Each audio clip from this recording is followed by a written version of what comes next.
Thank you very much, John, and thank you very much for the whole team at Bournemouth University to organise tonight and to sell out tonight. So tonight I thought we would use performing hip replacements in space as well as illustrating really the tsunami of changes that are about to occur. The changes that are going to occur in surgery over the next 10 years are going to be greater than in the last 100 years. In fact, we'll look back at the last 100 years and feel that nothing has changed at all. And performing hip replacement space is really just the start of a very rapid progress. So first, is there a real need to perform hip replacements in space? And if there is, how are we going to do it? Well, the answer is we've now got the Mars 1 mission, and this is an international collaborative project to start an established human settlement on Mars. The project started a number of years ago. This year in 2017, astronauts are being recruited and they will be trained in 6 groups around the world. The aim is in 5 years to have the first demonstration mission to Mars, and that within 10 years the colony will start to be established. There's one problem with being an astronaut on this. Does anyone know what that is? That's right, it's a one-way ticket. So if you get selected for this program, you go to Mars and you spend the rest of your life on Mars. And that means if we're planning the medical treatment for those astronauts, we've got to think about what conditions are going to affect them over the course of their life. If we look down here on Earth, the commonest operation that is performed in Bournemouth, in England, in the Western world, is hip replacement. So the most likely operation they're going to require in space is a hip replacement. And it may be more common than we think. There's recent research work that suggests that astronauts have early degeneration of the articular cartilage in their hips. And if we look at the environment they're in, where they're in a pressurized compartment, if we compare that on Earth, deep sea divers would be the other example. And we know that they suffer arthritis at early ages. They get avascular necrosis. They get the bends that affects the hip. The end arteries that supply the hip can get blocked by tiny bubbles of gas. And those deep sea divers, they only spend a limited number of days a year in those pressurized environments. And if you're in space, they're going to spend the rest of their lives. So there is a possibility that arthritis may be a very common condition in space. So the question, is it possible to perform a hip replacement in space? And I'm going to suggest to you it is. And actually that we've done most of the work already towards that. Because we need to do 3 things. First, choose which hip replacement we're going to put in. We need to get that hip replacement to Mars. And then we need to put it in. And the first 2 we have solved. In terms of hip replacement, we can use Cad Cam Technology, and that's computer-aided design, computer-aided manufacture. And those are standard processes that we can use. So the astronauts, we would scan their hips prior to them going up, and we can then create a 3D model of the hip. And using that 3D model, we can then design a custom hip replacement for them. It's possible then that they can take that design up to space with them, or we can send it to them. And then using a 3D printer and a bag of titanium powder, you can literally print a custom-made hip. And that technology exists, and technology that we use already. So, as on Earth, if you go to a big British Navy destroyer, they don't carry all the spare parts for that destroyer now. They will have a 3D printer, and they will print rare, unusual parts that they need. And that's certainly what they'll be doing up on Mars as well. So the next thing is, how do you put that hip replacement in? Because I don't fancy myself going on a one-way ticket to put it in. Well, we need to think about robotics. I've been involved in robotic hip surgery for about 20 years now.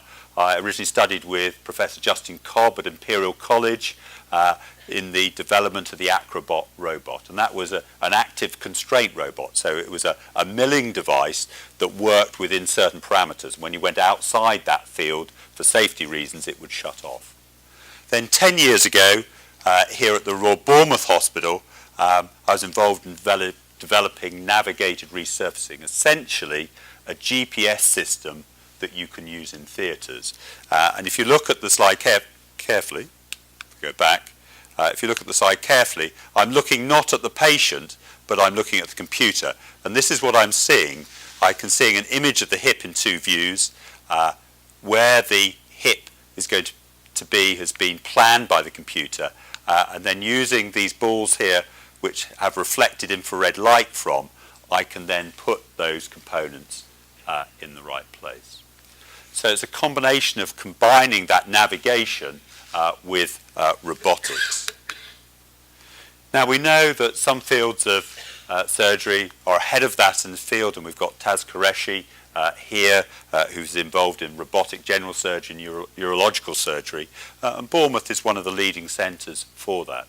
But the robots to date have been dealing with soft tissues, doing bowel anastomosis and things. And the robots that we need for orthopaedics are ones that can mill and prepare bone and insert implants. But that breakthrough has just about been made now, and I've been doing some work in the States with a company that now has a robot that can both mill bone and insert implants. And we're working on a project to try and bring that robot to the UK, to here in Bournemouth, so we can take on that development work. The funding for that development work is already agreed by an American multinational company. They have a fund that they wish to invest in that, and they're looking for the first centre that will do it. And Bournemouth has got a good chance of being that first centre. I've used that initial thing about performing hip replacements in space just to illustrate that things are going to change very, very rapidly in surgery, and that things haven't changed in the last 100 years. And so I want to introduce this person here, and I don't know if anyone knows who that is. Yeah, it's Henrik Khalid. He's a Danish general surgeon, and he has revolutionized surgery over the last 10 years through a very simple proposal.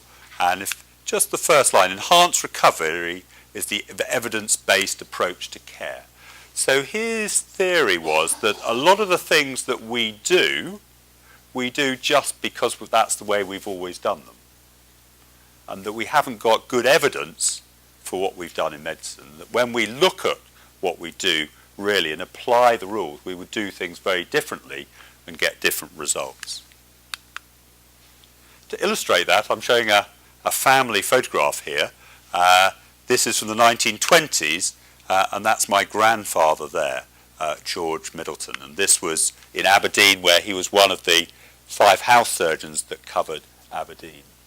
And what I would propose to you is that the medicine that my grandfather practiced, the medicine my father practiced, the medicine I practiced, was exactly the same. There were no changes over that 100-year period.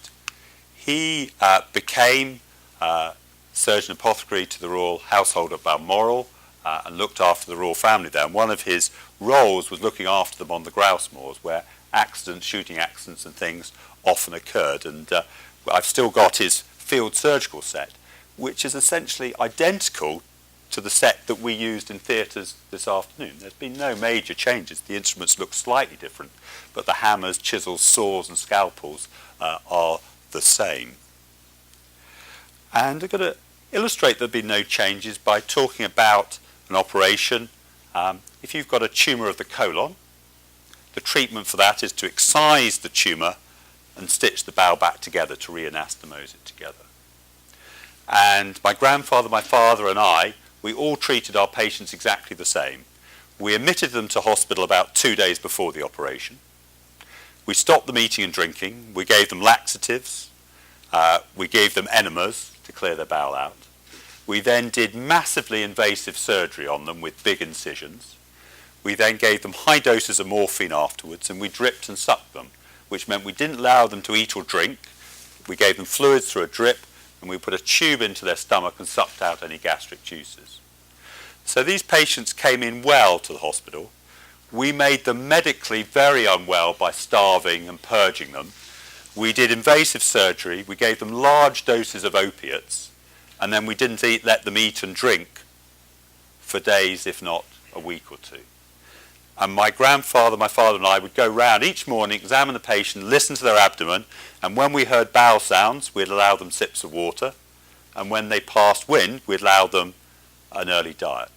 So these patients came in well, they became very unwell, some of them died, and the others gradually got better, and then at 10 to 14 days the anastomosis came apart, and they died of peritonitis. And that's what happened for 100 years. And then Henrik Khalid came along and he said, what is the evidence for each of those steps? Because if there's good evidence that it works, we'll carry on doing it. If there isn't, we'll change. What is the evidence that if you starve the patients and purge them before the operation, that they do better afterwards and the bowel is less likely to come apart? There is no evidence. And so nowadays, those patients eat and drink right up till they come in. They come in on the day of surgery and they're actually given an energy drink to take a few hours before the operation. After the operation, opiates are not used. There is good evidence that opiates make you sick and confused and stop the bowel working. We also know that the evidence is that if you stitch the bowel together, it's strongest on day 1 and weakest on day 10. So why get them eating on day 10 rather than day 1? We know that if you want their anastomosis to heal, you've got to stimulate the blood supply. And you stimulate the blood supply by getting them eating and drinking. So Henrik Khalid brought the patients on the day of surgery. He fed them. He didn't give them opiates. He got them eating and drinking immediately after surgery. And now patients who have colonic tumours can come in and have an overnight stay or sometimes a day stay to have their tumour removed. It's transformed surgery. The question therefore arose is whether you could apply it to orthopaedics. Was it the same? Yes, you don't have the same metabolic things, but the same processes are there. So with my co-worker, Tom Wainwright, as Associate Professor here, we looked at the two commonest operations in this country in the Western world, hip replacement and knee replacement. And what we looked at is that we looked at every step apart from the operation itself. We got the surgeons to do the same operation using the same implants in the same way, but we looked at all the care before surgery, during surgery and after surgery. And whenever there was no evidence that something worked, contrary, we did something different. And we published a paper a few years ago looking at this, and this was based at the Royal Bournemouth Hospital. And what we did is that we just changed the pathway overnight. We stopped doing what we'd always done because that's what my father had done and what my grandfather had done. We did what the evidence base showed was best for patients. And we published 2,500 patients, the first 2,500 patients we did with those changes. And we looked at the outcomes. We used length of stay as a quality measure together with readmission rate, because if they go home early but come back in, you know that's poor. We looked at complications and outcomes. And what this paper shows over 2,500 patients is that if you apply enhanced recovery to orthopaedics, patients will go home in half the time. The chance of them being readmitted to hospital were 50%. They were going home fitter. So they were going home days earlier, but they were going home fitter.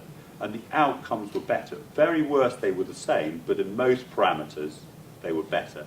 And complications were either the same or less. We've published on all those different aspects, including roles of local anaesthetic and things, again using an evidence base. And this shows where work in the university can help our clinical practice, because consistently in the past we haven't applied the teaching and the research that's been done in the university. And that's very much why universities are now outward looking, why we interact with the community and things, because we can all learn from the research that others are doing.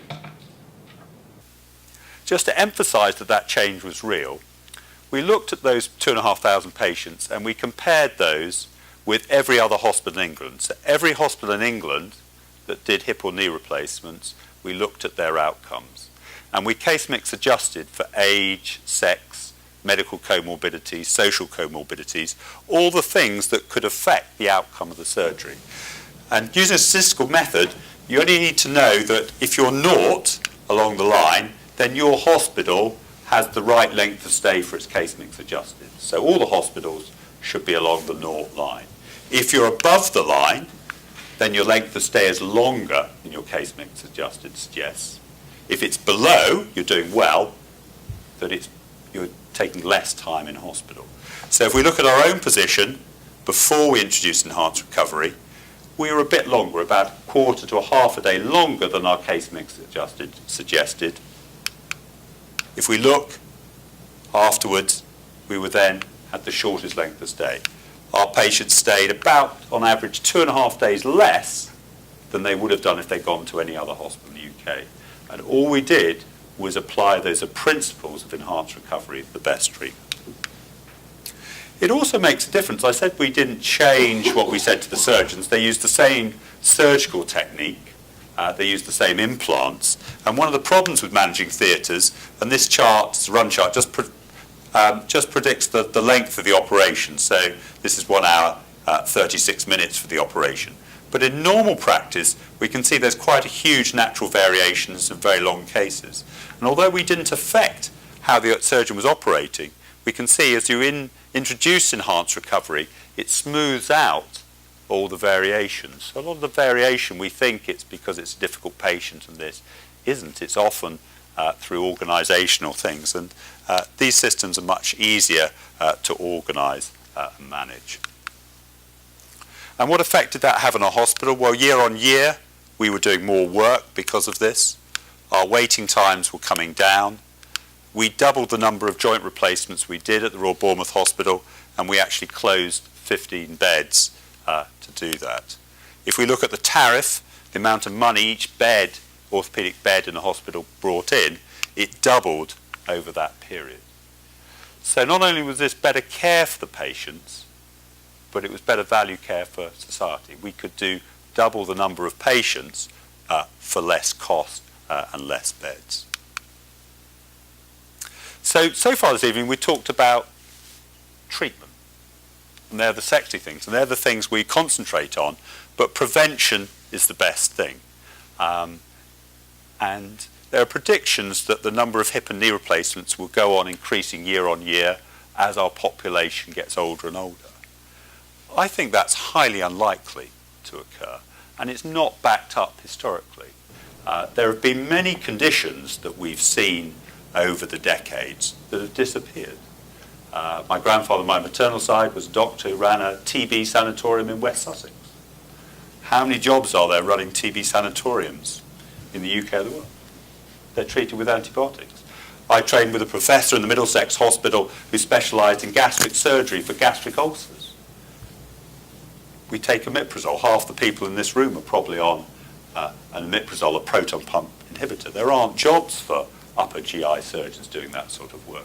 I trained as a cardiothoracic registrar at the Middlesex.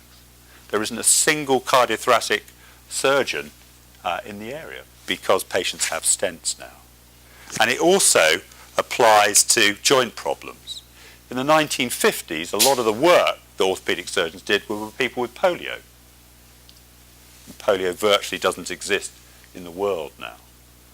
Rheumatoid arthritis. I used to do joint clinics with rheumatologists. I used to have joint ward rounds with rheumatologists. I used to operate on rheumatoid patients every week, replacing their hips and knees. I operate on them every year now. Disease-modifying drugs have changed that condition completely. There is no work for an orthopaedic surgeon specialising in rheumatoid arthritis now. So what is the future? The high-tech solution is genetics. The crazy thing about orthopaedics and arthritis is that we don't know what the cause is.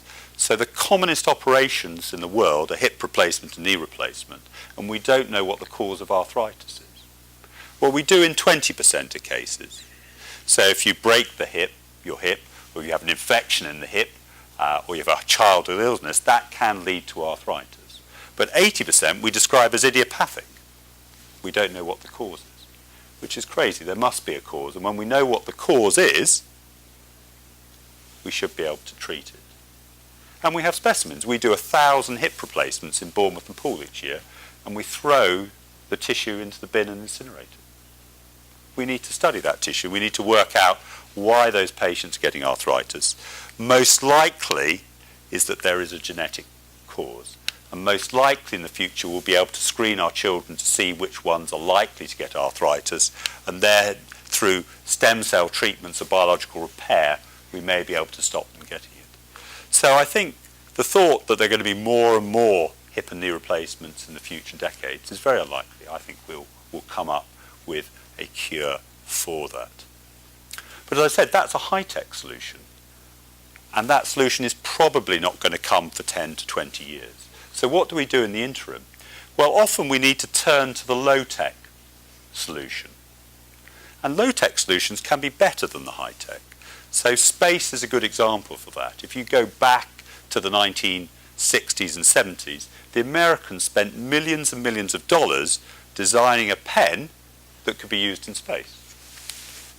I have one today. They still cost a lot of money. It's a very high-tech thing. The Russians used a pencil. And that's what we need to do as well. Does anyone know who this is? He's an American cyclist called Floyd Landis. And he was on Lance Armstrong's team. And he won... You're laughing about this.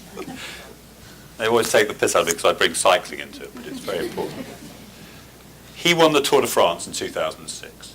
But that is not the remarkable thing about him. The remarkable thing is that he had his hip replaced 3 months later. It doesn't make sense. How can someone with an arthritic hip that needs replacing participate in, let alone win, the greatest endurance sporting event in the world? 3 weeks, 100 miles a day, with an arthritic hip. It doesn't make sense.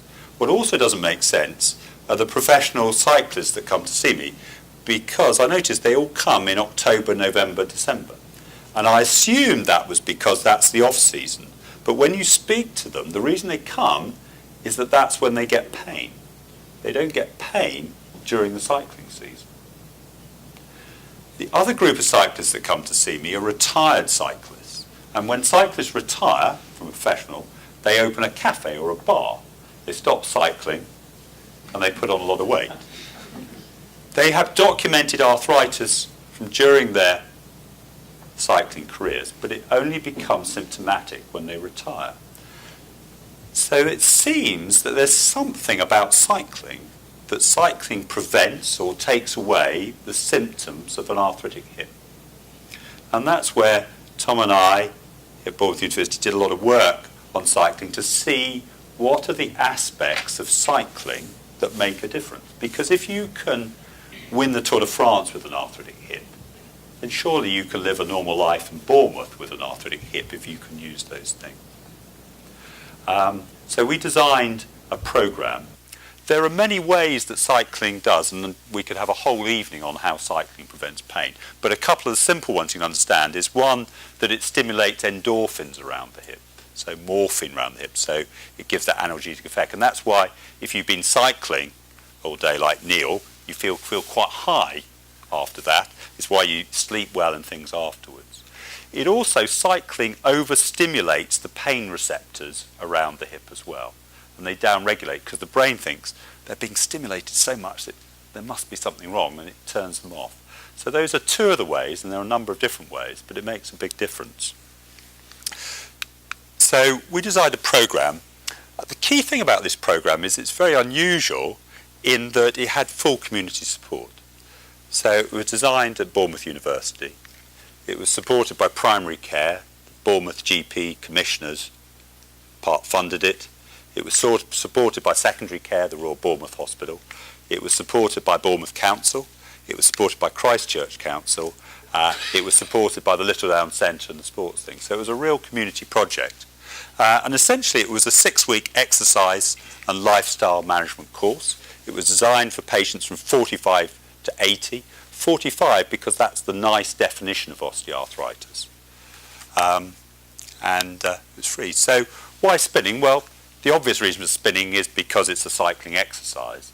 But the class atmosphere is very important because you can cycle next to Lance Armstrong, and because you can change the friction on the bike, you can both have a good workout, but it also creates that class atmosphere.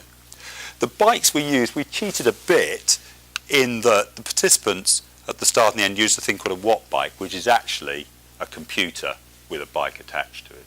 And it meant that we could observe 40 different parameters of how they cycled, so that we could analyse the cycling, so we could work out what interventions worked, but also to show, did the cycling exercise make any difference? What do we teach? Well, the 6 weeks was split into an educational part, which I and the rest of the team presented, but also a spinning class. And the class works a bit like it does in the Heart Club. If you had a heart attack tonight, you'd go to Bournemouth Hospital, they'd put some stents in, and then you'd be discharged home. And then you'd be terrified that if you did anything, you're going to drop down a heart attack. Well, we know the evidence is the more exercise and activity you do, the less likely you are to have a heart attack and you'll live longer. So they have heart class where they take people who are terrified over 6 weeks that they're going to die of a heart attack to do exercise and get them to do a full circuit. And we do the same. We take people, some of the people in the class have done no exercise since they left school 50 years before. So we take them through a 6-week graduated program, so they're doing a full spinning course at the end. We put 120 people through that course and we measured them before and afterwards. And what we showed across all parameters, that they improved between 70 and 80% in terms of pain and disability scores. It didn't matter which score you looked at, they all improved. So 0 is no improvement and 90 is 90% improvement. And as you can see, they sit in around the 70 to 80% mark. So these people were established arthritis that were being referred to the hospital for consideration of hip surgery. And after a 6-week program, we could get 70 to 80% significantly improved that no other intervention is required. So that's the low-tech solution that will make a big difference. And we're applying that locally. The Royal Bournemouth Hospital has commissioned Bournemouth University to treat 500 patients in the next year, because it's better for those patients that if we can avoid surgery and impact, that's the best thing for them. So what about the 20% who need surgery? Well, I think I'm very clever because I do keyhole surgery. There's a thing called hip arthroscopy, which is keyhole surgery you can do on the hip. And we do it for a condition called impingement. And that's the theory that there are bits of bone at the head-neck junction that impinge on the hip, and they can cause pain, but they can also lead to arthritis. And using keyhole surgery, we can burr away those bits of bone, improve the pain, and we hope in the long term reduce the risk of arthritis. Keyhole surgery is going to seem barbaric in 10 years' time. I can't see the next generation of doctors doing it. The changes are going to be so rapid. We are going to be delivering treatment through the barrel of a needle. Because the next development of robots is not those big robots that I want to use. They are an interim thing. The development is nano robots. These are robots that are as small as a full stop. They're 1 to 2 millimeters in size. And these nano robots are being developed at the moment. They will be used in various aspects of medicine. They'll be used in coronary arteries to drill out a hole in a coronary artery that's blocked. In the hip, I'll be able to inject these nano robots into the hip, and they can do one of two things. One is they can have a payload of local anaesthetic, and they can just release a molecule by molecule of local anaesthetic into that joint to take the pain away. Or they can have a small burr on there, and you can then control that robot to repair and reshape the joint, to refashion it, so the person's got a normal joint. So robots will be the way forward. They will develop from those big robots that you see, which we think are latest technology, to robots the size of a pencil dot. So hopefully we've seen tonight the changes that are occurring are going to occur. And the question then arises, where are those developments going to occur? Those developments are going to occur here in Bournemouth. And the reason is that Bournemouth University set up the Orthopaedic Research Centre. So why did they set it up in Bournemouth? It didn't seem an obvious choice. But in fact, when you go through the requirements for an Orthopaedic Research Institute, when you look anywhere in the world, you come up with Bournemouth. I hoped it would be California or Australia, but it was Bournemouth. There are a number of unique things we have in Bournemouth. One, we have a large, stable population. We're the largest non-industrial conurbation in Europe. We sit on the second largest natural harbour in the world, and we have incredible communications. Ferries to France, a local airport, a regional airport, a new spur road, and we're 2 hours from the biggest airport in the world. Southern England is all round us. The demographics are right as well. The oldest population in the whole country is in Bournemouth, in Christchurch. The demographic time bomb that is hitting the Western world has hit Bournemouth already. If you want to study the effect of ageing or chronic disease in any population, Bournemouth is the position to do it. And the final reason is that we've got a young, developing, exciting university here. It was voted by The Guardian previously as the #1 new university in the country. It's going up the rankings, and it is spending money on not only the latest buildings and facilities that you can see, but also academic appointments and things. It's growing at a pace. It is also a university that picks out areas of success where it can be a world leader in. So a good example of that is computer animation and filming, where it is in the top 2 in the world. So graduates from Bournemouth are the ones that are involved with the big American companies producing the Disney films and other films and things there. It has shown that if it targets areas, it can compete with the best in the world. And that's what it's done with the Orthopaedic Research Institute. It's picked it out as an area that it thinks is an area of growth and that it can produce excellence. And so those developments we talked about today, the developments that are very much going to be occurring here in Bournemouth with our engineering department, with our computer animation, with our colleagues in other fields. We've also been lucky in that I said before that we're outward looking. That thing about Henrik Khalid was that medicine has too much been looking towards tradition and what we've always done, where we need to be looking at research and new things. And we've been very lucky in having supporters. The Dorset Let Partnership have been a big supporter of us. They put in the initial £700,000 capital to get the Orthopaedic Research Unit up and going. And last month we were successful in the Growth 3 deal and were awarded another £950,000. Those capital grants have made a big difference to us. They've allowed us to buy some of the equipment that you've been demonstrating today that will help us advance orthopaedics. The Wessex Academic Health Science Network has also played a key role, both in providing us with consultancy, help with business plans, and also with cash financing as well. And those two organisations are very useful. We've had great support also from the health service, the private hospitals, and private individuals as well. So very much our projects are community-based and are supported all round. So at the moment, the Orthopaedic Research Institute is up and going. With the funding from the LEP and with support from the university, we will be expanding and building an interim research institute so that we can act on the areas that are going on.